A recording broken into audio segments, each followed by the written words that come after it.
j'espère que vous n'allez pas trouver que ce que je vous dis est trop évident, parce que pour moi, ça l'est, mais des fois, il faut répéter les évidences. Et ce que je voulais vous proposer aujourd'hui, c'est de partager avec moi quelques idées autour de la nécessité de retrouver des liens. J'espère que vous voyez mes diapositives et que vous les voyez défiler. Parfait. Alors, effectivement, ce que je voudrais vous dire, c'est qu'il nous faut retrouver des liens car nous sommes transpercés par les écosystèmes. Transpercés, ça veut dire qu'ils sont en nous et hors de nous et qu'en fait, il nous faut retrouver des liens de l'écosystème interne aux écosystèmes externes. Alors, j'ai d'abord commencé par les écosystèmes internes et je pense que vous me voyez venir. Il va être question de ces microbiotes qui nous habitent et qui nous constituent. Effectivement, nous sommes composés de cellules humaines, mais nous abritons aussi sur nos surfaces, dans nos cavités, la bouche, le tube digestif, le vagin, le conduit auditif, le nez.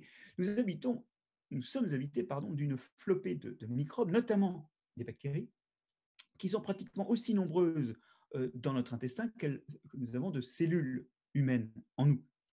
Il y a en outre 10 fois moins, mais ça fait encore du monde, de microbes sur la peau par rapport aux intestins, et puis il y en a un petit peu partout ailleurs encore.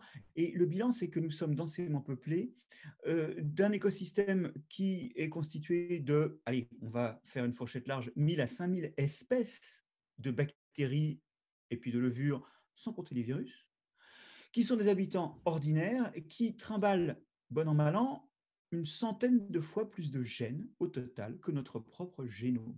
C'est donc, on parle souvent de l'homme enrichi, de l'homme augmenté, nous sommes d'ores et déjà augmentés de microbes. Alors, que font-ils? Eh bien, d'abord, ils nous aident à digérer. Et il faut dire que, plus que l'homme, c'est ces derniers temps des souris entretenues dans des chambres stériles où leur alimentation est complètement stérilisée. Elles sont nées de souris elles-mêmes stériles. La première génération, il y a très longtemps, était née de césarienne, mais maintenant, elles naissent par voie basse. Et ces souris sont complètement dépourvues de microbes. Et elles nous permettent, ces souris dites axéniques, nous permettent de comprendre en creux en quoi ces microbes sont nécessaires au fonctionnement d'une souris et plus largement d'un animal comme l'homme. Alors, revenons sur l'homme, mais ce n'est pas très différent de ce point de vue-là dans une souris. D'abord, le microbiote intestinal, il contribue à la digestion de la façon suivante. Il produit une partie des enzymes qui vont permettre de la digestion des aliments. Évidemment, il en consomme une partie. Et comme il consomme cela et qu'il fait de l'énergie par fermentation, il produit des déchets, des gaz fermentaires, comme le butyrate, l'acétate, en gros, tout ce qui rend nos flatulences un petit peu malodorantes. Et bien sûr, de temps à autre, il y a des bactéries qui meurent. Des bactéries ou d'ailleurs des levures du tube digestif qui meurent. Et tout ça, eh bien, ça nous aide à nous nourrir. Pourquoi? Parce que tout ça va être exploité par l'épithélium de notre intestin, tout ça va donner des molécules qui peuvent passer dans notre organisme. Les Japonais, par exemple, possèdent souvent des Bacteroidetes plebeus qui sont capables de digérer le nori, vous savez, ces algues rouges qui font le cerclage des maquis. Eh bien, euh, ces bactéries sont capables de dégrader les polysaccharides de ces algues et d'en faire des sucres qui peuvent en partie profiter à l'hôte, c'est-à-dire à nous-mêmes. La mort des cellules de notre tube digestif amène des vitamines. Et un truc qui est assez intéressant, c'est que les souris axéniques, donc élevées sans microbes, il faut leur amener régulièrement des vitamines. Et puis de toute façon, leur digestion est bien moins efficace que celle de souris normales. Il leur faut 30% plus d'aliments pour se développer autant. Enfin, chose peu connue, butyrate, acétate, propionate, les déchets de notre microbiote sont aussi utilisés par nos cellules, le butyrate dans l'intestin, l'acétate permettant au niveau du foie de refaire du sucre et couvre 5 à 10% des besoins énergétiques de notre organisme. Donc vous voyez que finalement c'est un auxiliaire de digestion, mais c'est aussi, par leur présence, des auxiliaires de protection. Alors protection d'abord contre un certain nombre de toxines alimentaires. On a été surpris quand le soja a été importé en Europe de découvrir qu'il comportait une molécule, la dedzéine, une molécule qui était finalement un perturbateur endocrinien pour les Européens, perturbateur notamment avec un effet féminisant et puis aussi des problèmes d'équilibre hydrominéral. Et bon, ça a été traité. Maintenant, le soja contient très peu de dedzéine, mais ce qui avait rendu la dedzéine invisible dans les populations asiatiques, c'est que les Asiatiques avaient très souvent des bactéries dans le tube digestif qui étaient capables de détoxifier la dedzéine en S-équol, un estrogène pour le coup protecteur, qui, au contraire, a la caractéristique de, euh, quant à lui, d'être un régulateur de la pression artérielle, d'être un auxiliaire de la mise en réserve calcique dans l'organisme et d'avoir un effet anticancéreux. Au total, ça explique d'ailleurs pourquoi les femmes ménopausées en Asie ont moins de bouffées de chaleur et moins d'ostéoporose. Au total, ici, vous voyez qu'une toxine est transformée en un atout par le microbiote du tube digestif. Alors, euh, ces microbes sont aussi capables, par leur présence, de faire écran à l'arrivée des indésirables. Par exemple, sur la peau, nous avons des staphylocoques dorés. La plupart d'entre nous ont des staphylocoques dorés, mais très peu d'entre nous développeront les symptômes d'une maladie liée au staphylocoque doré qui va du bouton de fièvre à des septicémies dont on peut mourir. Ça, c'est très rare parce qu'en fait, les staphylocoques dorés sont partout brimés par l'existence d'autres microbes dont la présence empêche leur développement et leur passage à des phases agressives. Par exemple, dans le nez, un autre staphylocoque, le staphylocoque de Lyon, produit un antibiotique, la lugdunine, qui réduit le développement des populations de staphylocoques dorés. Sur notre peau, les malacésias, qui sont des levures qui produisent des enzymes qui lisent les protéines, donc des protéases pour se nourrir, eh bien, les malacésias, bon, qui peuvent, quand elles prolifèrent, donner des pellicules à cause justement de ce rôle protéolytique. Eh bien, les malacésias sont capables de cliver les protéines qui permettent aux staphylocoques dorés de s'attacher entre eux et de faire des biofilms, une configuration dans laquelle ils sont beaucoup plus résistants aux antibiotiques, beaucoup plus également résistants au frottement et aux perturbations mécaniques. Mais comme ils ne peuvent pas faire de biofilm en présence de malacésia, eh bien, ils sont plus facilement agressés par les toxines et les chocs et les abrasions mécaniques. Alors, comme vous le voyez, la présence d'un microbiote diversifié fait en fait écran au staphylocoque doré, et ne pas être malade du staphylocoque doré, ce n'est pas ne pas en avoir, c'est l'avoir dans un écosystème microbien qui fait écran à la prolifération de ces staphylocoques dorés. Une autre protection, c'est lié au microbiote, c'est la production d'une acidité par fermentation. Et pour le coup, ça joue à la fois au niveau de la peau, où des propionibactéries produisent cet acide propionique qui donne son odeur de noisette à la peau fraîchement lavée, et son odeur de vieux fromage à la peau, de vieux gruyère à la peau pas très fraîchement lavée. Pour le coup, l'acide propionique est aussi ce qui donne son goût au gruyère, hein. Et l'autre endroit où l'acidification est protectrice, au-delà de la peau, c'est le vagin, où là, on a carrément une unité de pH en moins par rapport à l'attendu dans les sécrétions vaginales à cause de lactobacilles. Et cette acidité produite, en fait, est bactériostatique. Elle empêche le développement et la prolifération de la plupart des bactéries. Vous voyez, finalement, qu'une partie de notre protection est microbienne. Mais ça ne s'arrête pas là. Les microbes assurent aussi, par des messages qu'ils envoient et par leur présence, un bon développement notamment du système nerveux. Je vais passer sur le système immunitaire pour gagner du temps et vous montrer les images donc, de souris axéniques, dont vous allez voir que leur comportement est tout à fait bizarre dans ce dispositif d'étude composé d'une croix surélevée, dont deux bras sont entourés de hautes cloisons.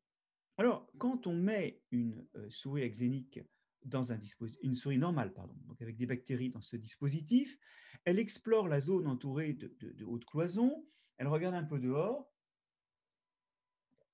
et puis elle continue dans la partie entourée de hautes cloisons, parce que les souris, c'est photophobes, agoraphobes, ça se protège des prédateurs tout simplement à l'aide d'une propension à aller se mettre à l'abri, et à l'abri de la lumière en particulier. Bien. Alors, on va recommencer maintenant cette manip avec une souris qui, elle, n'a pas de bactéries. Alors, elle a été posée à l'autre bout du dispositif. Vous voyez qu'elle commence à explorer la partie entourée de hautes cloisons. Et puis, elle sort, elle s'expose, elle se penche, conduite à risque s'il en est. Et là, elle peut se faire dévorer par n'importe quel prédateur ou se prendre un coup de balai. C'est une attitude pour une souris assez dangereuse. Et on peut se demander si elle va se mettre finalement à l'abri et pas du tout. Elle va, vous voyez qu'elle continue à se comporter de façon bizarre. Alors, je vous entends déjà me dire que ces 2 souris sont peut-être des souris qui ont des tempéraments différents, l'une étant, intrépide et l'autre un petit peu intimidée.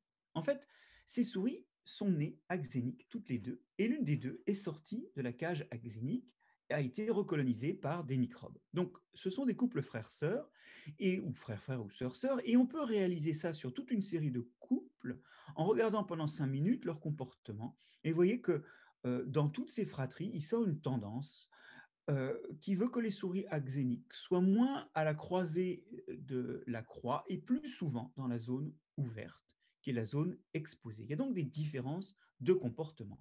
Et ce qui est assez intéressant, c'est que ces différences de comportement sont réversibles si on prend une souris axénique et qu'on la laisse être colonisée par des microbes avant l'âge où se termine le développement du système nerveux.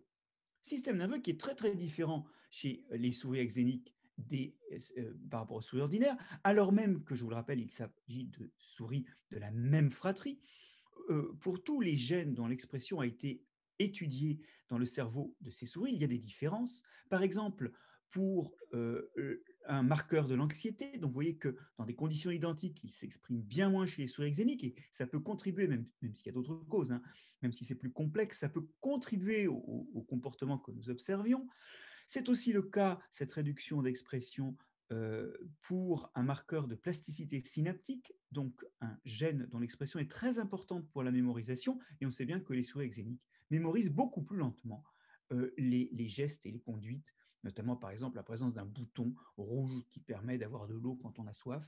Elles sont beaucoup plus lentes à mémoriser. Donc vous voyez que finalement, leur système nerveux n'est pas développé pareil, et c'est jusqu'à la fin du développement du système nerveux réversible par l'ajout de microbes dans l'environnement de la souris qui finissent par constituer son microbiote. On sait aujourd'hui que le tube digestif communique avec le cerveau par 3 voies, des molécules diffusibles émises par le microbiote qui passent dans le sang, des neurones qui vont notamment à travers le nerf vague du système nerveux central au tube digestif et qui peuvent ramener des informations. On peut empêcher le microbiote d'opérer son effet habituel en coupant le nerf vague dans beaucoup de cas. Puis la dernière chose, ce sont les cellules du système immunitaire qui sont capables, lors de leur patrouille dans l'organisme, de ramener des signaux intestinaux vers le système nerveux central. Bref, arrivé à ce point, vous voyez que une souris, mais bon, dans ce cas-là, mais peut-être plus généralement, je vous propose un homme est le produit d'un écosystème microbien interne qui contribue à toutes ces fonctions ordinaires. Ce n'est pas que le microbiote les réalise toutes, c'est juste que ce que nous appelons l'organisme, c'est-à-dire l'homme ou la souris, ne le réalise pas tout seul. Ce fonctionnement ordinaire est donc accompagné. Mais dans les sociétés modernes, nous observons un effondrement de ce microbiote. Quand on compare l'abondance d'espèces, la diversité d'espèces entre des Yanomami, des Amazoniens non contactés par les civilisations européennes, les Guahibo et les Malawi, des Indiens, là encore, d'Amazonie, des Amérindiens d'Amazonie, plus contactés par les Européens, et les États-Uniens, on s'aperçoit que sur la courbe de gauche, plus on échantillonne, plus bien sûr on a de diversité bactérienne dans le tube digestif, mais toujours, toujours, toujours, vous voyez que les Américains, les Nord-Américains, pardon, ont une diversité microbienne qui est 1,5 fois à 2 fois moins grande que celle des Yanomami. Et de ce point de vue-là, les Guahibo et les Malawi sont intermédiaires.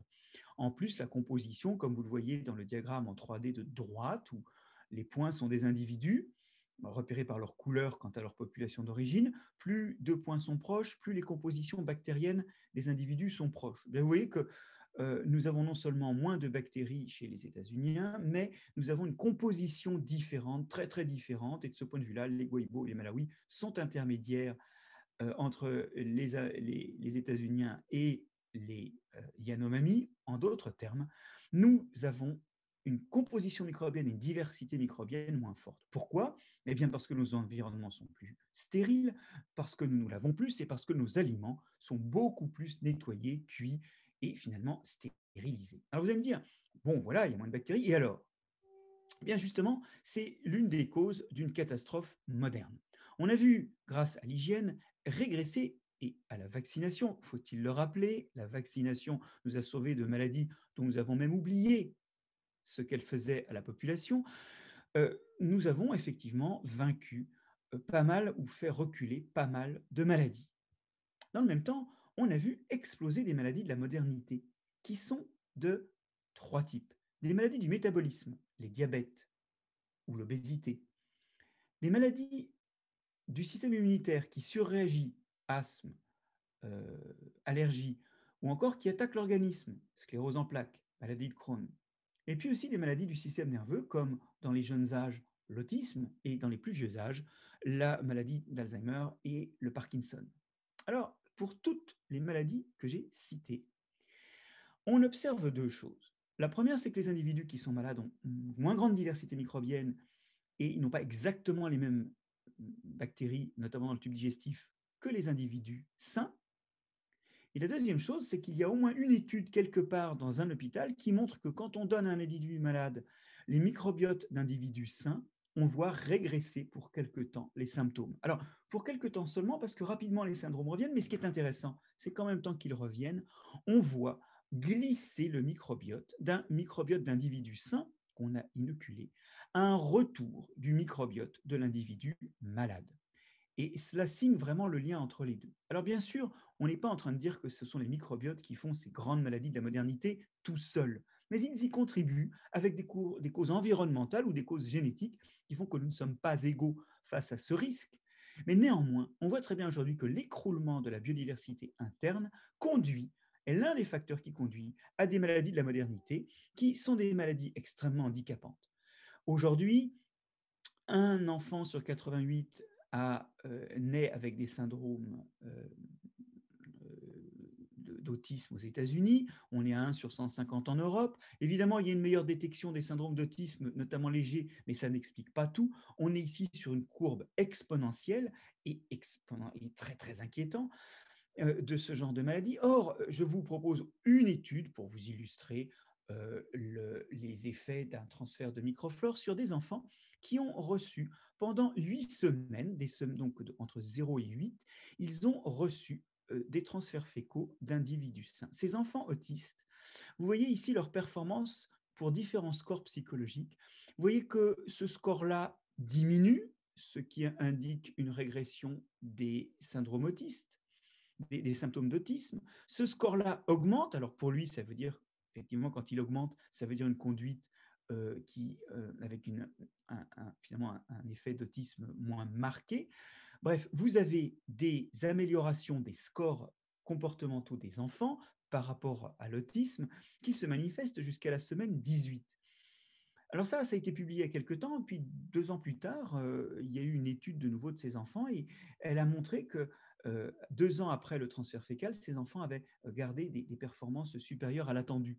En fait, de ce point de vue-là, comme ici on agit sur le développement du système nerveux, l'effet est durable. Par contre, quand on agit sur le fonctionnement, par exemple, sur l'obésité ou sur le diabète, comme je vous le disais auparavant, l'effet n'est pas durable. Mais vous voyez que finalement, c'est vraiment une perspective de détection des maladies et de soins absolument phénoménale et surtout, ça montre effectivement que notre microbiote est actif et que quand il est abîmé, eh bien aujourd'hui, pour 25% des Occidentaux, c'est le risque d'une qualité de vie dégradée.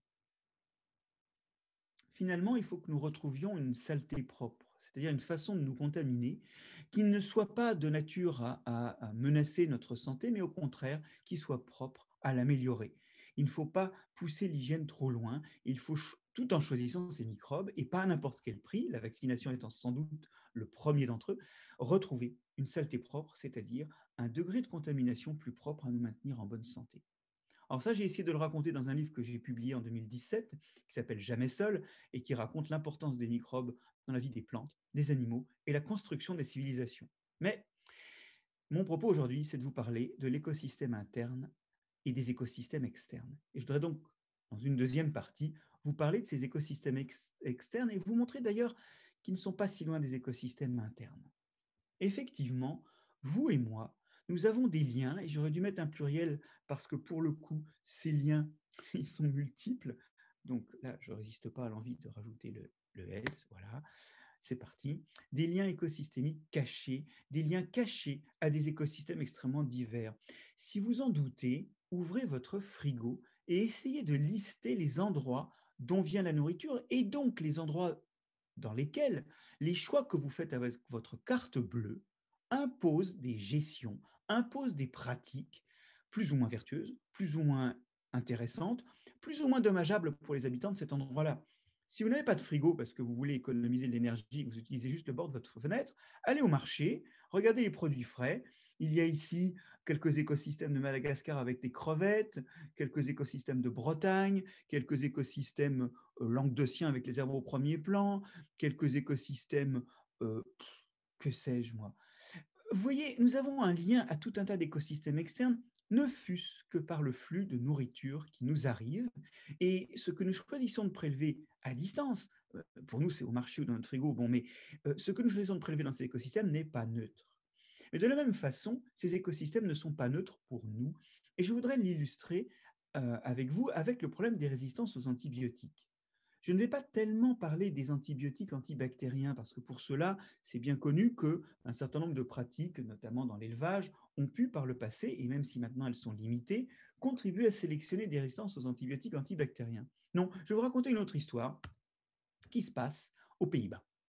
Le Pays-Bas, pays de culture florale et de culture également maraîchère, où les cultures payent un large tribut à des attaques d'un champignon du sol, l'Aspergillus fumigatus, qui se traite relativement facilement avec le tébuconazole, un antifongique de la famille des triazoles. Bien. Mais l'Aspergillus fumigatus est aussi un pathogène opportuniste de l'homme. D'ailleurs, entre nous, ce n'est pas ce qu'il fait de mieux pour lui-même, parce que c'est un petit peu une voie d'un garage pour lui. Et d'ailleurs, il n'attaque pas n'importe quels hommes, il attaque plutôt des personnes qui sont immunodéprimées. 10% des immunodéprimés ont un risque de rencontre un jour une aspergillose pulmonaire invasive. Et ça représente, bon an, mal an, plutôt mal an d'ailleurs, 1 million de cas par an dans le monde. Mais ça se soigne très facilement avec des triazoles, d'autant plus que les triazoles ne sont pas très toxiques pour l'homme. Sauf que eh bien, dans les pays où on a soigné des cultures avec des triazoles, des résistances ont été sélectionnées.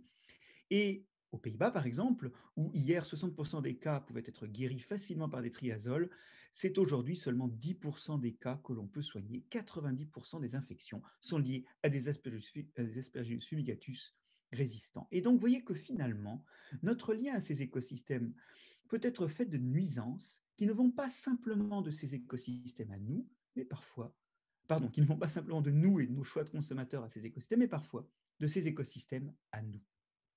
Et cela a réveillé un mouvement de pensée qui s'appelle One Health, une seule santé ou une santé unique en français, qui consiste à dire que ce qu'on fait dans l'environnement n'est pas neutre pour la santé.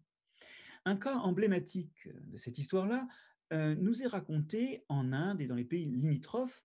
Inde qui abritait une des plus grandes populations de vautours, en partie des vautours de l'espèce vautour shogun, qui était très important parce que là-bas, on ne mange pas les bovins. Par contre, on a des bovins pour les besoins de l'agriculture, et donc on se retrouve avec des carcasses de bovins morts. Et comme il n'y a pas d'équarrissage, eh bien, il faut que la nature s'en charge, et en l'occurrence, c'était les vautours qui s'en chargeaient. Animaux de trait et animaux soumis à des exercices physiques intenses, les bovins ont souvent des problèmes musculaires, des problèmes articulaires que l'on soigne efficacement avec des anti-inflammatoires qui ont des rôles antalgiques, comme le diclofénac ou le... Alors, j'ai un problème, c'est que comme j'ai toujours le message d'arrivée des participants, je ne vois plus mon écran quand il arrive ce message. Donc, ces diclofénac et kétoprophène ont la caractéristique de permettre, bien sûr, au bétail de vivre et de travailler plus longtemps et mieux, mais il y a un désastre qui est qu'il est toxique pour les vautours, dont il détruit le foie et les reins. Et ça, c'est un vrai problème parce que, pour le coup, la population de vautours shogun s'est complètement effondrée. Il n'en reste plus que 2%, et aujourd'hui, ces 2% qui restent ne sont plus capables de traiter l'ensemble des carcasses. Qu'à cela ne tienne, les chiens ont proliféré. C'est 5 millions de chiens de plus, de chiens sauvages donc, qui sont apparus en 20 ans, qui dévorent les carcasses, alors vous allez me dire: «Bon, bah, tout est bien, hein, qui finit bien puisque finalement les carcasses sont recyclées». Ah oui, mais non, ces chiens-là sont des vecteurs de la rage. Ça coûte à l'Inde 30 000 vies humaines par an et le soin de ces cas, et notamment qui vont conduire à la survie de certains Indiens, c'est 32 millions d'euros par an de coûts. 32 millions qui en Inde, vous imaginez bien, seraient mieux utilisés s'ils allaient à nourrir la population ou à faire de la prévention des maladies. En d'autres termes, vous voyez qu'ici, notre façon de gérer les écosystèmes revient encore dans notre santé par des biais extrêmement indirects, mais qui illustrent bien que nous ne sommes pas indépendants de ces écosystèmes lointains et que donc il y a une seule santé. Ce concept d'une seule santé, c'est un mouvement des années 2000 qui promeut une approche intégrée et unifiée de la santé humaine en y liant la santé animale, là vous voyez bien pourquoi, hein, et la santé environnementale. C'est né à la base comme un peu un règlement de conflits de prérogatives qui existait entre trois entités de l'ONU, l'OMS qui s'occupe de la santé, la FAO qui s'occupe de l'alimentation et l'OIE qui s'occupe d'environnement. Ils ont cherché à développer plutôt des programmes communs parce qu'ils se sont aperçus qu'ils finissaient par s'occuper de la même chose et de façon non coordonnée. Alors l'idée c'est que il n'y a pas de santé humaine sans santé animale, sans santé de l'environnement.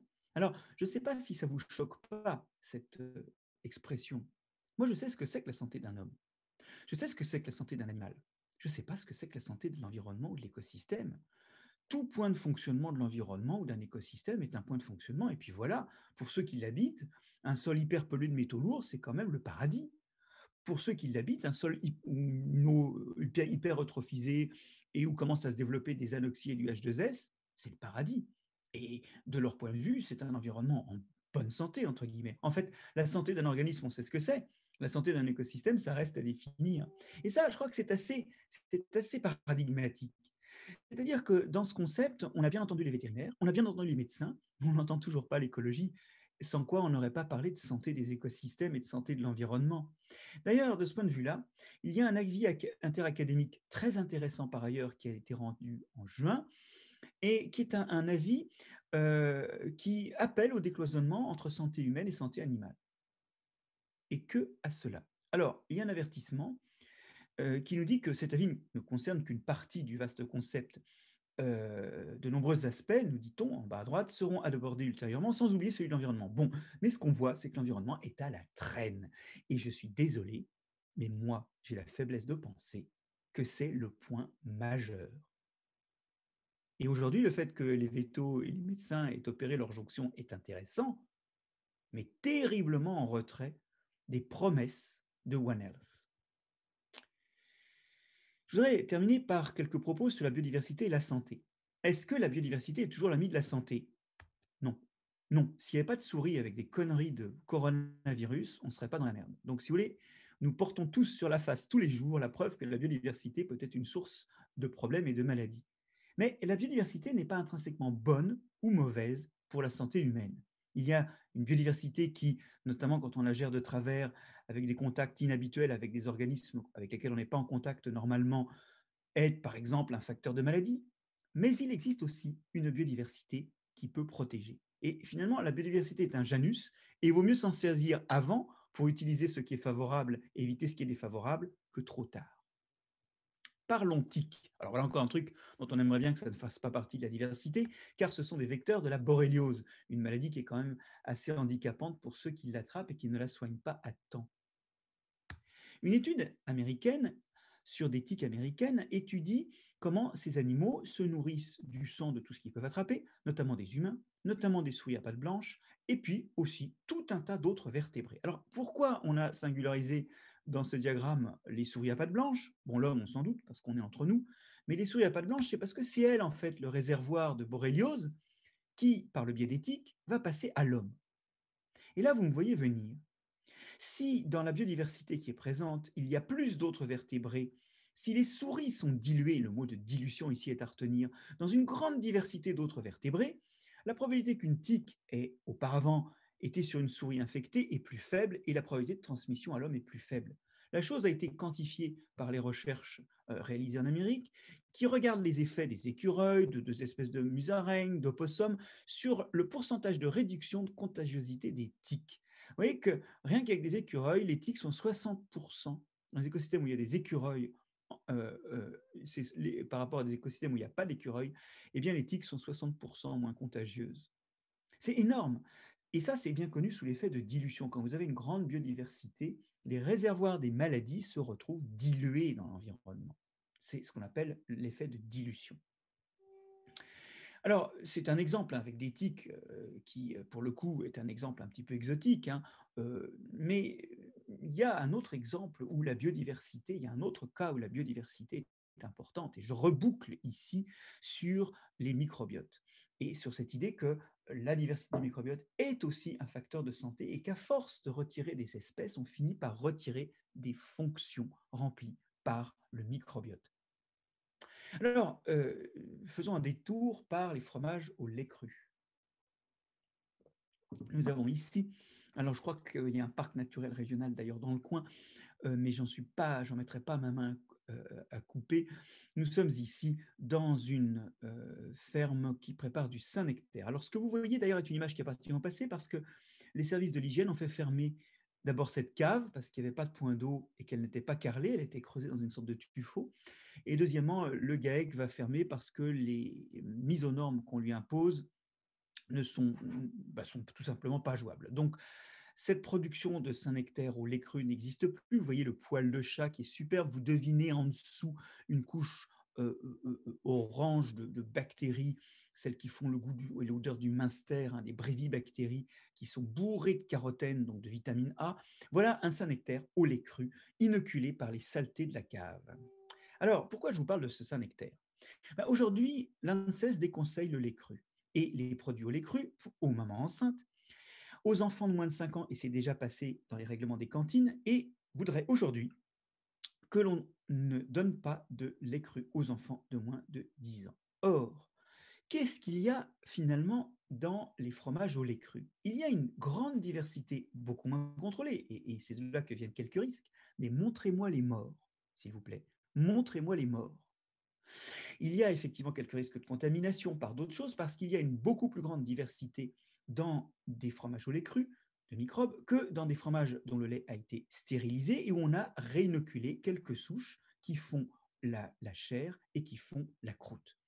Alors regardons ce qui se passe quand on fait in vitro pousser des listeria, un des contaminants à éviter dans les fromages. Quand on fait pousser des listeria toutes seules, c'est la courbe rien, ou en présence de mélanges de souches industrielles, par exemple de Caprice des Moines ou de Chaussée aux Dieux, pour donner des exemples qui n'en sont pas, des mélanges de souches industrielles utilisés sur des fromages faits à partir de lait stérilisé. Vous voyez que en présence de ces souches ou non, les listéries, c'est une échelle logarithmique, sont multipliées par 1 million en 3 semaines.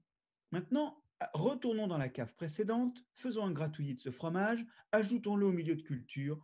Là, la quantité de listeria est réduite d'un facteur 100. Et oui, on retrouve ce qu'on a dit pour les staphylocoques dorés, mais cette fois-ci dans le fromage. Une grande diversité est un facteur d'écran à l'installation des indésirables. Et voilà comment on a négligé dans des souches industrielles qui donnent la texture, qui donnent les odeurs et les goûts, qui ont les qualités organoleptiques requises, on a négligé l'effet protecteur.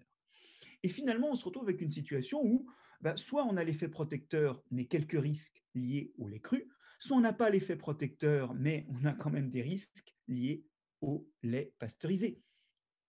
On retrouve ici que la biodiversité dans les aliments peut être liée à la santé, et je tiens à rappeler qu'il y a un producteur français de lait qui s'est trouvé confronté à une contamination en 2017, et on a découvert qu'en réalité, la salmonelle qui avait contaminé cette usine en 2017 était celle qui était déjà présente avant le rachat de l'usine par Lactalis en 2005.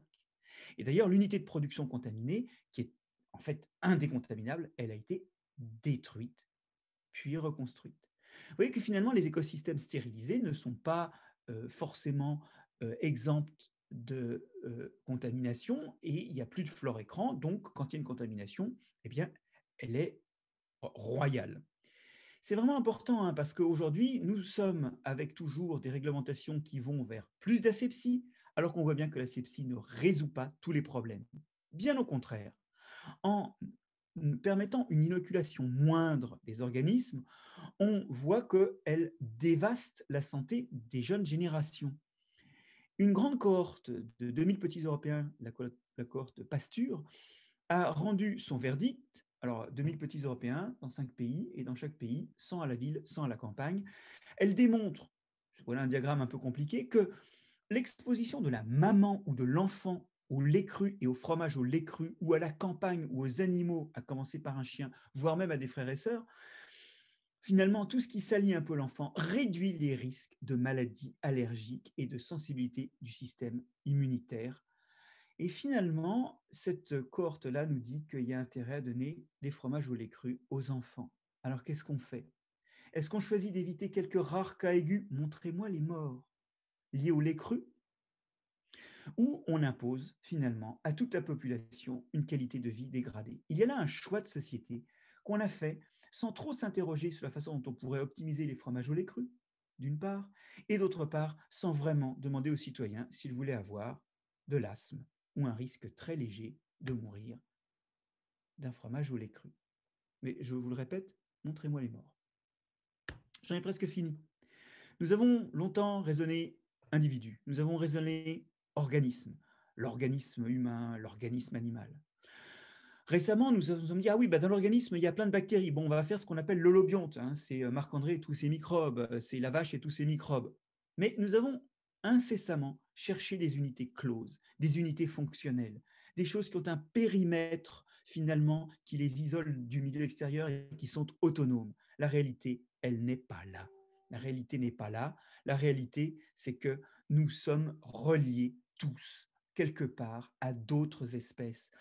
Nous sommes en lien dans des chaînes trophiques et des chaînes d'interaction, de transmission de maladies. Nous sommes reliés à autrui tous. Et la réalité, c'est que les écosystèmes sont des réseaux et que finalement, plus que des espèces, il y a des liens entre les espèces dans les écosystèmes. Et nous n'y échappons pas, même si parfois nous sommes loin des écosystèmes auxquels nous sommes liés. Alors, je termine par une petite page de publicité. Je publie cet automne, le 15 septembre, mais ce sera même encore l'été d'ailleurs, hein, je publie un livre sur le sol où j'essaie notamment de montrer à quel point nous sommes dépendants de cet écosystème-là qu'on ne voit pas et qui est en fait l'écosystème terrestre. L'écosystème terrestre, c'est le sol. Mais surtout, je voudrais terminer en vous remerciant de votre attention et de votre invitation pour vous dire ce que vous savez déjà. Nous ne sommes pas seuls, nous sommes profondément soudés au monde. Et jusqu'ici, nous avons omis de nous servir de ce lien au monde et nous l'avons vécu, ce lien au monde, que par les désagréments qu'il nous a procurés. Il est temps de changer ça.